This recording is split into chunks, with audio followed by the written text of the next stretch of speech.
1947 के बाद हिंदी फिल्मों पर 3 जनों का प्रभाव रहा। बड़े दिल का छोटा आदमी राज कपूर, ट्रेजेडी किंग दिलीप कुमार, पर रोमांस और दिलकश पर्सनालिटी के लिए जो नाम सिर्फ और सिर्फ अकेला उभरा वो था देवानंद। पहला बादल बादल में क्या जी, किसी का आंचल आंचल में क्या जी, अजब सी हलचल। जिसकी अदाकारी ने लाखों का दिल जीत लिया, जिसकी कामयाबियां किस्से कहानियों में सुनाई जाती हैं। बादल में क्या जी, किसी का आंचल आंचल में क्या जी, अजब सी हलचल। Mr. Devanand brought the difference between an actor and a star. A star who creates an enigmatic quality, a charisma.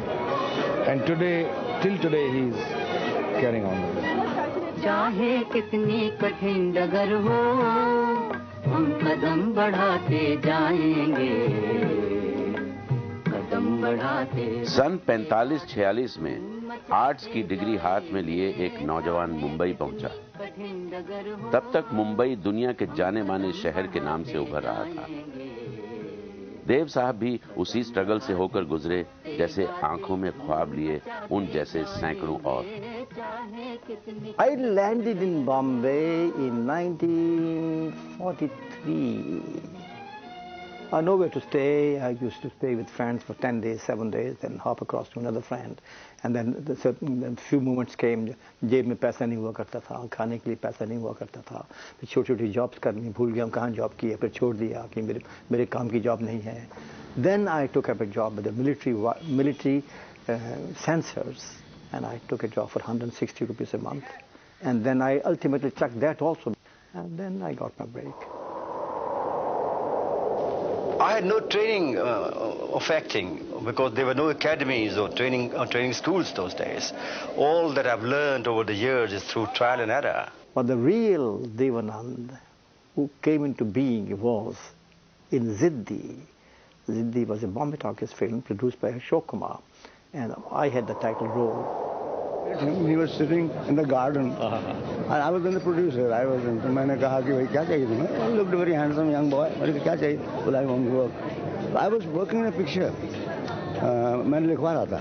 I was in the producer. I was working in that picture Ziddi. तो मैंने कहा कि भाई तुम करो. और producer वो जो डायरेक्टर बोले नहीं ये इनसे करने का ना आपके लिए लिखा हुआ है. मैंने कहा यही करेगा. And he did it. ये देव साहब की काबिलियत का नतीजा था कि वो जल्द ही सफलता की सीढ़ियां चढ़ने लगे। कुछ सालों में ही उन्होंने नवकेतन के नाम से अपना बैनर भी शुरू कर दिया। My brother was he was in Doon School teaching, and he wanted to be a film director and a writer, very intelligent man. I was growing in stature as a star, so I said, and it was very tough. So I brought some money from my producer those time and gave that money to my brother and said, go ahead, make a film. And he made a film called Afsar, Navketan's first picture, and Navketan was formed with me and my brother Chetan as partners. उभरते कलाकारों के लिए नवकेतन वरदान साबित हुआ। सुनो गजर क्या गाए, समय गुजरता जाए, और दिन वाले होर भोले भाले सोना ना। हालांकि बाजी इस बैनर की दूसरी ही फिल्म थी। इस फिल्म से ऐसे कई लोगों ने अपना फिल्मी सफर शुरू किया जिनकी कहानियों में इस दुनिया की दास्तान बंद है। उनमें से एक थे गुरुदत्त।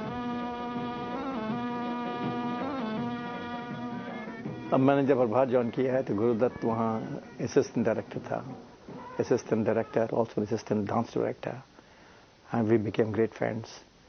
तो दोस्त इतने ज़बरदस्त दोस्त बन गए थे कि जब उसने कहा कि मैं कभी फिल्म डायरेक्टर करूँगा देव तो तू मेरा हीरो होगा, और मैंने कहा कि जब मैं कभी फिल्म मेरी कंपनी होगी कभी तो मैं आपको इनवाइट करूँगा आप फिल्म बनाओ। So I kept my word, I brought him in and we made Baazi. पिछड़ा जमाना कभी हाथ ना आएगा, दोष न देना मुझे फिर पछताएगा, और दिन वाले होर भोले भाले सोना ना खोना ना। So if you see Bazi, you find Bulat Sahni's name as a screenplay writer and as a dialogue writer, and nobody knows about this.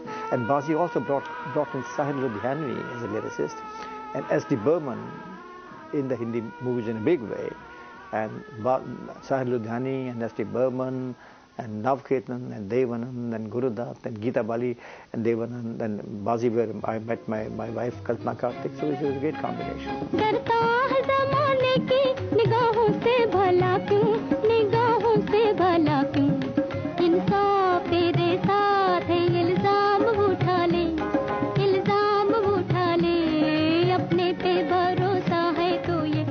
बाजी की कामयाबी ने देव साहब के जीवन को दिशा दी। जाल, 9-2-11 और सीआईडी में उन पर फिल्माए गए सुपरहिट गानों ने देव साहब को सुपरस्टार बना दिया। सुपरस्टार से एवरग्रीन सुपरस्टार बनने की ये कहानी जारी रखेंगे एक छोटे से ब्रेक के बाद।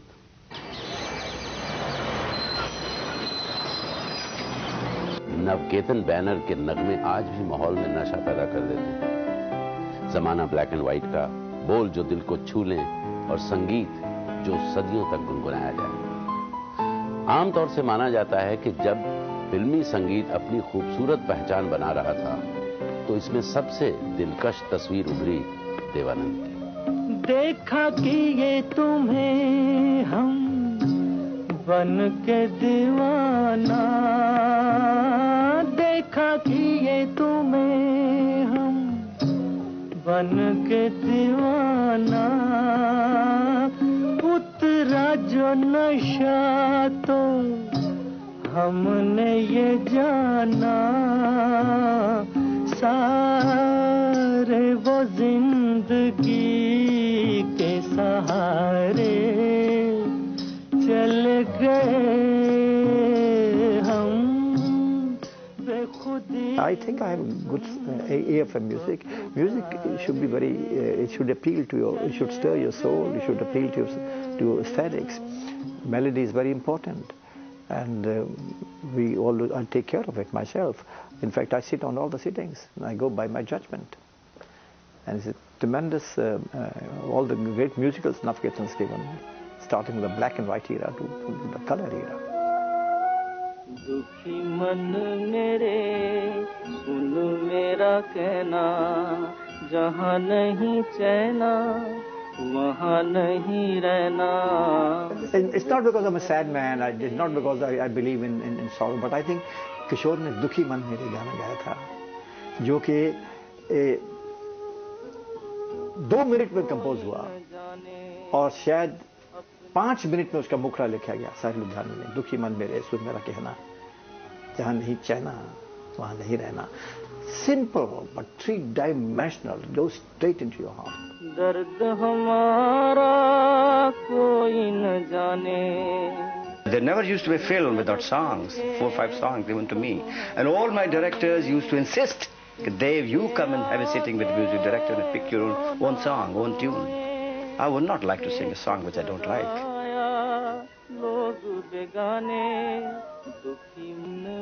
60 के दशक की शुरुआत तक देव साहब राज कपूर और दिलीप कुमार के साथ एक त्रिकोण के आकार में उभरे. आजादी के बाद इन तीनों ने अदाकारी की एक नई शैली को जन्म दिया. 50 और 60 के दशक कई मानों में हिंदी सिनेमा के बेहतरीन साल रहे. मासूम प्रेम कहानियों की दिलकश तस्वीरों का जमाना और उनमें रची बसी देव साहब की रोमांटिक पर्सनैलिटी. दिल का भंवर करे पुकार, प्यार का राग सुनो, प्यार का राग सुनो रे.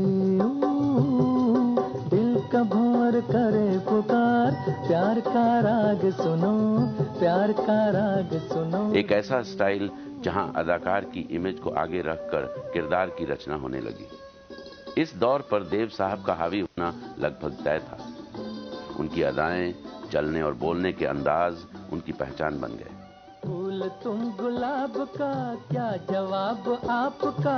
So when people talk of romantic image of Devanand, I think because I've worked in a lot of romantic pictures, sung some songs, and I've done some lovely scenes with the leading ladies, and temperamentally and maybe my personality-wise, it probably suited me.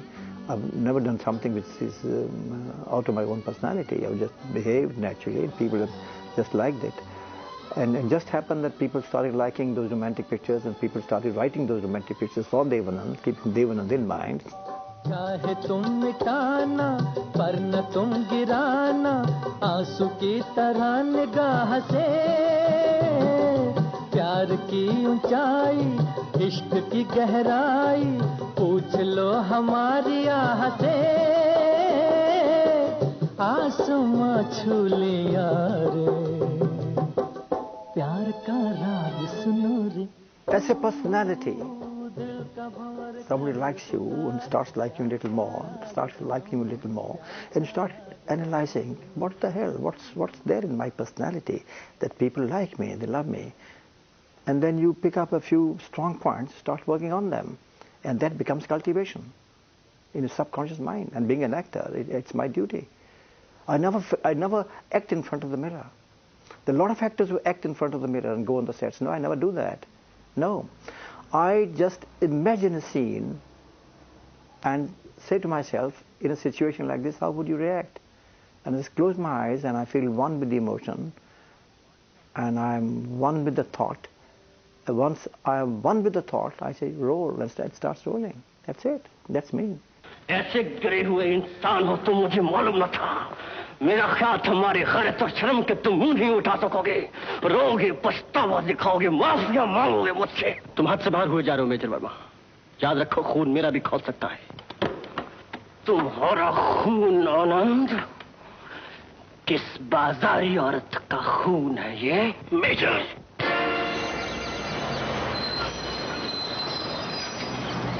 हर बड़ी heroine के साथ काम किया, लेकिन film historians का मानना है कि वहीदा जी के साथ उनकी जोड़ी खूब जमी। वहीदा रहमान के साथ ही वो अपने फिल्मी जीवन की सबसे बुलंद चोटी पर पहुंचे।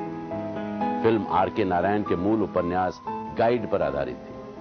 कला और बॉक्स ऑफिस दोनों मापदंडों पर गाइड खरीद थी। तेरे मेरे सपने अब एक रंग है, तो जहां भी ले जाए राहें हम संग हैं। देव साहब की कामयाबी और लोकप्रियता की इस दास्तान का शायद सबसे सुनहरा पल है गाइड। नवकेतन के बैनर तले इकट्ठा उन महान कलाकारों ने गाइड का निर्माण किया, जिन्होंने लगभग 1.5 दशक पहले इसी बैनर तले अपनी फिल्मी जीवन की शुरुआत की थी। The late Pearl Buck, the Nobel laureate, was here. She was wanting to do a picture in English for the Western audience with Indian actors. And she was meeting a lot of people, and she also met me. And she must have liked me, and we had 2 or 3 meetings. And she said, let's do a picture together in English. So she said, what is it that you want to do? I said, let's hang on, see what I want to do. So, and at that moment, my film Hum Dono was an entry in Berlin Film Festival. And somebody gave me a book called The Guide, which I read, and I thought that was a good part for me. So I took the book to her, and she liked it. So we lost The Guide.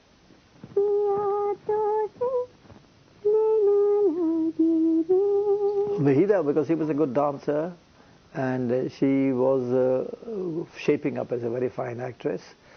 Her only problem at that moment was the language in English, but then Pearl Buck took it upon herself to teach her the lines. And I remember she used to rehearse in English. अंग्रेजी में बनी guide तो नहीं चली, पर इसके Hindi version को आम आदमी को ध्यान में रखकर बनाया गया।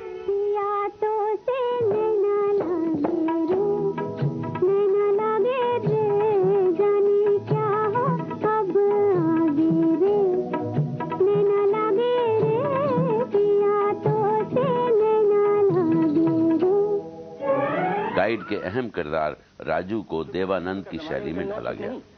मारकर भी तो तुमसे दुखी है, लेकिन वो कुछ दीवारों से जाके अपना सर नहीं टकराता। वो कैसे गुफा में जाकर पत्थर के बुतों से जी बहला लेता है। मैं इसलिए कि वो आदमी है और तुम अपने को तड़पाती रहती हो, इसलिए कि तुम औरत हो। गलत है रोजी, गलत है। The English version of The Guide could not suit the Indian audiences, never. So I said, let me finish the English version, send the English unit back, and then hang on to the Hindi version later with a completely changed script, which my brother Vijayanand did, and he did so well.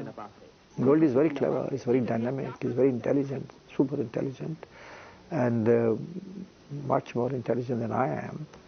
And I think he deserves much more than he got.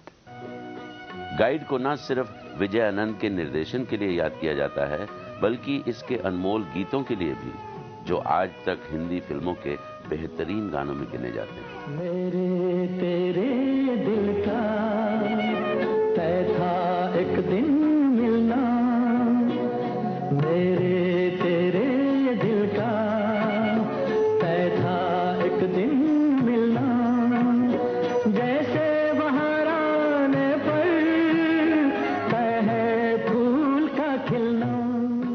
Devanand की फिल्मी जिंदगी के इस बेहद रंगीन सफर का आनंद लेंगे इस ब्रेक के बाद।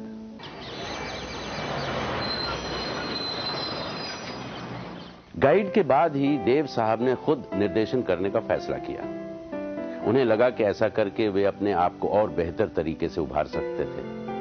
तब से अब तक उन्होंने कई फिल्मों का निर्देशन और निर्माण किया।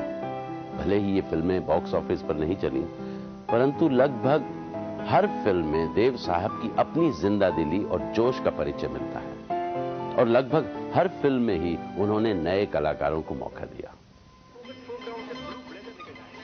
प्रेम पुजारी में देवानंद ने पहली बार निर्देशन में हाथ आजमाया। फिल्म के गाने भले ही पॉपुलर रहे, लेकिन फिल्म नहीं चली।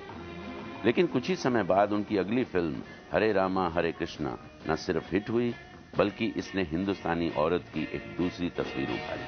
दम मारो दम, मिट जाए हम।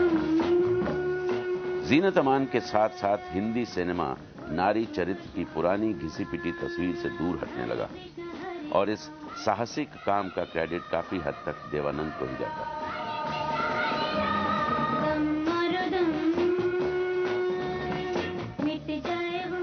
मुझे 6 महीने लगे थे लड़की को ढूंढने के लिए, और फिर किसी ने कहा कि जीनत एक पार्टी पे आ रही है या जीनत में से बन चुकी है, उसको देखो एक बार।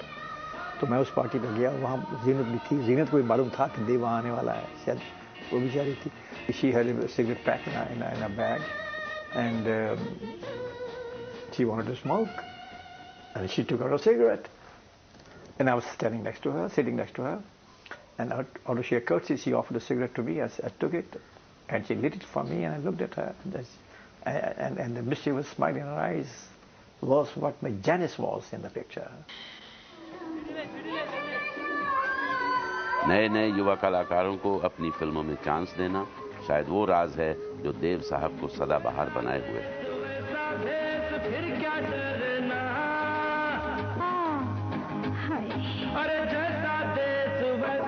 A lot of newcomers have gone out of Navketan. A lot of directors, a lot of lyric writers, a lot of music directors, a lot of stars, male and female. Navketan is like an institution. Even now, anybody brings a great script to Navketan is open to do a picture. Devanand उन जादूगरों में हैं जिन्होंने मुंबई की रंग बिरंगी फिल्मी दुनिया की माया कायम रखी है। उनकी दिलकश पर्सनैलिटी के इर्द गिर्द वो तस्वीरें उभरी हैं जो कभी भुलाए नहीं भूलेंगी। भले ही कई हमसफर साथी साथ छोड़ गए हों, देव साहब अपने आप में हौसलों का मंत्र बसाए हुए हैं, क्योंकि देवानंद हैं सदा के लिए। When I talk of dreams, I talk of songs. There are no dreams without songs. हर फिक्र को धुएं में उड़ाता चला गया। I feel young all the time. I'm on a peculiar high all the time, and that suits my personality. फूलों के रंग से, दिल की कलम से, तुझको लिखी रोज पाती। कैसे बताऊं किस किस तरह से, पल पल मुझे तू सताती।